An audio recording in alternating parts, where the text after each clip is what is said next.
नाज़रीन ग्रामी, रूस के इलाके साइबेरिया में याकोस नाम का एक रीजन है। इसमें 3 लाख लोग रहते हैं और ये दुनिया की सर्द तरीन आबादी है। सर्दियों में इसका दर्जा हरारत 50 डिग्री तक गिर जाता है। याकोस का एक गांव ओमियाकोन दुनिया का सर्द तरीन गांव है। इसका दर्जा हरारत -71.5 सेंटीग्रेड तक भी चला जाता है। सर्दियों के आम दिनों में भी इसका टेम्परेचर -47 डिग्री सेंटीग्रेड होता है। यह दर्जा हरारत इस हद तक कम है कि लोगों का लाबे दहन तक मुंह में जम जाता है और ये बात करने के काबिल नहीं रहते। आंखों का पानी पुतलियों में जम जाता है और 1.5 मिनट बाहर निकलने के बाद जिस्म के हिस्से स्नो बाइट की वजह से झड़ने लगते हैं। लोग सारी सर्दियां अपनी गाड़ियां स्टार्ट रखते हैं, क्योंकि गाड़ी अगर एक बार बंद हो जाए तो फिर ये दोबारा स्टार्ट नहीं होती। इंजन सीज हो जाता है, बैटरी जम जाती है और रेडिएटर फट जाता है। लोग घरों में वॉशरूम्स तक नहीं बना सकते, क्योंकि बोलो बरास जम जाता है और ये पाइप्स के जरिए बाहर नहीं निकल पाता। रीजन में अमवात के बाद कब्र खोदना मुश्किल तरीन काम होता है। पूरा गांव मिलकर पहले कब्र की जगह पर आग जलाता है। 7-8 दिन की आग के बाद वो जगह नरम होती है और फिर दर्जनों लोग मिलकर 1-1 इंच जमीन खोदते हैं और इसके बाद सोग का अमल शुरू होता है। लोग मुर्दा दफन करने से पहले कब्र में आग जलाकर इसे गर्म रखते हैं, क्योंकि मुर्दे की तदफीन से कब्र बर्फ से अट जाती है और ये बर्फ सिर्फ बर्फ नहीं होती, ये चट्टान से ज्यादा मजबूत होती है। इसे तोड़ना मुमकिन नहीं होता, लिहाजा ये लोग कब्र में आग जलाकर रखते हैं। रीजन में मोबाइल और इंटरनेट की सहूलत नहीं है, क्योंकि सिग्नल भी जैम हो जाते हैं और मोबाइल की बैटरियां भी काम नहीं करती। कैमरे से तस्वीर बनाना भी आसान नहीं होता, क्योंकि लेंस और शटर के अंदर ऑक्सीजन जम जाती है और ये मूव नहीं होते। लेकिन आप इंसान का कमाल देखिए, इस रीजन में भी सैकड़ों हजारों साल से जिंदगी चल रही है। सड़कें भी मौजूद हैं, मार्केटें भी, रेस्टोरेंट भी और बाजार भी, सरकारी दफातर भी हैं और स्कूल भी, और ये सब इस एक्सट्रीम वेदर में भी रमा दमा है। ओमियाकोन में स्कूल सिर्फ उस वक्त बंद होते हैं जब गांव का दर्जा हरारत -55 डिग्री हो जाता है, वरना इससे कबल स्कूल और दफातर दोनों खुले रहते हैं और लोग और बच्चे हाजिर भी होते हैं। इन लोगों के लिए सर्दियों का मौसम आइडियल भी होता है, क्योंकि रास्ते के तमाम दरिया और झीलें जम जाती हैं। ये सड़कें भी बन जाती हैं और इन पर ट्रक चलकर पूरे इलाके के लिए साल भर की खुराक और ईंधन का बंदोबस्त करते हैं। जबकि गर्मियों में दरमियान में दरिया और झीलें हायल हो जाती हैं और ये इलाके को बाकी रूस से काट देती हैं।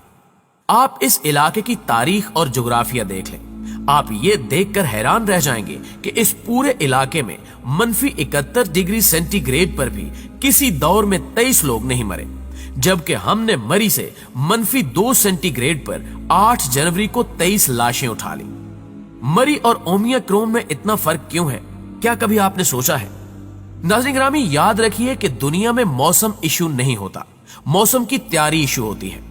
आप अगर सर्दी या गर्मी का मुकाबला करने के लिए तैयार हैं तो फिर कोई मसला नहीं, और आपने अगर ज़हनी और जिस्मानी तौर पर तैयारी नहीं की तो फिर आप लाहौर, रावलपिंडी और इस्लामाबाद में भी सर्दी से ठिठर कर मर जाएंगे, या कराची में हीट स्ट्रोक का शिकार होकर 2000 मुर्दों में शामिल हो जाएंगे, या फिर सैलाब में बह जाएंगे। असल इशू तैयारी है, और हम लोग तैयारी के मामले में बदतरीन लोग हैं। दुनिया में लोग सर्दी और गर्मी का 6 माह पहले बंदोबस्त शुरू कर देते हैं, जबकि हमारे पास अगले दिन के लिए माचिस, मोमबत्ती और चाय की पत्ती नहीं होती। लिहाजा ये वाकया तैयारी की कमी की बदतरीन मिसाल है।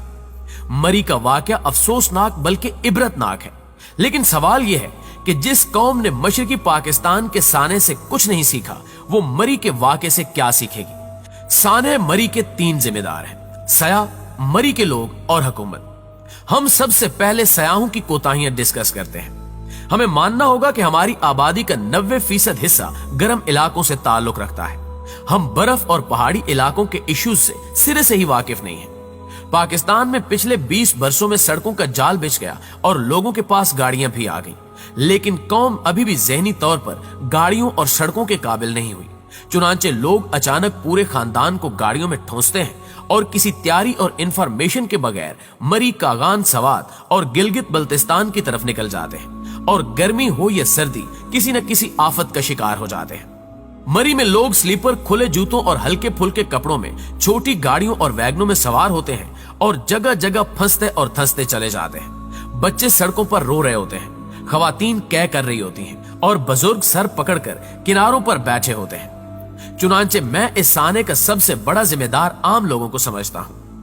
आप खुद सोचिए कि जिस शहर में सिर्फ 2,500 से 3,000 गाड़ियों की पार्किंग हो, उसमें अचानक 1 लाख गाड़ियां आ जाएंगी और शहर में सिर्फ 2,000 कमरे होंगे और वहां 4 लाख लोग आ जाएंगे, तो उस शहर का क्या बनेगा? ये इतने लोगों को कैसे टेक केयर करेगा? दूसरा, बर्फ का एक प्रोटोकॉल होता है। आपके पास जब तक 4x4 जीप ना हो या गाड़ी के चारों पहियों पर जंजीर न चढ़ी हो, आपके पास इजाफी पेट्रोल, बर्फ हटाने के लिए बेलचा, 2 दिन की तैयार खुराक, पानी, दूध, कंबल, वाटरप्रूफ जैकेट्स, ऊनी टोपियां, मफलर, 2 स्वेटर, वाटरप्रूफ दस्ताने, waterproof anti slippery long shoes, torch और ट्रैकिंग स्टिक्स ना हो, आपको किसी कीमत बर्फानी इलाके का रुख नहीं करना चाहिए। बिलखसूस उस वक्त जब आपके साथ 12 साल से भी कम उम्र के बच्चे या 70 साल से बड़े बुजुर्ग भी हों। तीसरी बात, वीकेंड्स या छुट्टियों के दौरान बर्फानी इलाकों या सियाती मकामात की विजिट के लिए बदतरीन दिन होते हैं। किसी समझदार शख्स को इन दिनों में फैमिली के साथ किसी भी सियाती मकाम का रुख नहीं करना चाहिए, और आपको अगर ज्यादा ही शौक हो तो फिर कमरे, होटल और बाकी जरूरियात का बंदोबस्त करें और फिर घर से निकलें, वरना यह सीधी सादी खुदकुशी होगी। चौथी बात, बरसात के मौसम में भी पहाड़ी इलाकों में हरगिज ना जाएं। बारिश में दुनिया के तमाम पहाड़ी इलाकों में लैंडस्लाइडिंग होती है और पहाड़ी तोदे और चट्टाने गिरने से हर साल सैकड़ों खानदान दुनिया से रुखसत हो जाते हैं। गाड़ियां भी हफ्ता हफ्ता लैंडस्लाइडिंग में फंसी रहती हैं। आप इस प्रोटोकॉल को भी पल्ले बांध लें।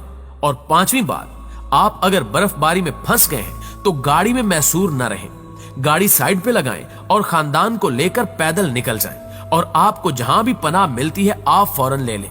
गाड़ी की कुर्बानी दे दें, लेकिन अपने आप और खानदान को बचा लें। और ये अगर मुमकिन न हो तो हर 15 मिनट बाद गाड़ी से उतरकर इसके तमाम दरवाजों की साइड्स और साइलेंसर से बर्फ हटा दें, वरना दरवाजों के बाहर बर्फ जमा हो जाएगी, ये मुकम्मल बंद हो जाएंगे और आप गाड़ी से बाहर नहीं निकल सकेंगे। ये भी याद रखें, मुसलसल हीटर चलने से गाड़ी के अंदर ऑक्सीजन कम हो जाती है, और अगर इस दौरान साइलेंसर के सामने बर्फ जमा हो जाए तो कार्बन मोनोऑक्साइड वापस गाड़ी के अंदर आ जाती है, और ये गैस खामोश कातिल है। इसकी बू या जायका नहीं होता। ये जब आती है तो गाड़ी में मौजूद लोगों को महसूस होता है कि हमें नींद आ रही है, जबकि ये बड़ी तेजी से मौत की वादी में गिर रहे होते हैं। लिहाजा गाड़ी का हीटर चलाएं तो शीशे हल्के से नीचे जरूर रखें, और अगर बर्फ में फंस जाएं तो हर 10-15 मिनट के बाद नीचे उतरकर दरवाजों के साथ साथ साइलेंसर के सामने से भी बर्फ हटाते रहें। और आखिरी बात, आप जहां भी जा रहे हैं, खुदा के लिए जाने से पहले मौसम का हाल जरूर जान लिया करें। गूगल ने मौसम को अबराज नहीं रहने दिया, ये आपको मिनट बाय मिनट का हिसाब भी दे देता है। आप ये हिसाब जरूर देख लिया करें। आपको अगर रास्ते में पुलिस या इंतजामिया भी रोके तो इसे कुदरत की तरफ से इशारा समझकर रुक जाया करें। आप जब जिद करते हैं तो ये जिद आप और आपके खानदान की जान ले लेती है, क्योंकि मैं समझता हूं कि दुनिया में कुदरत के इशारों से टकराने से बड़ी बदबख्ती कोई नहीं होती।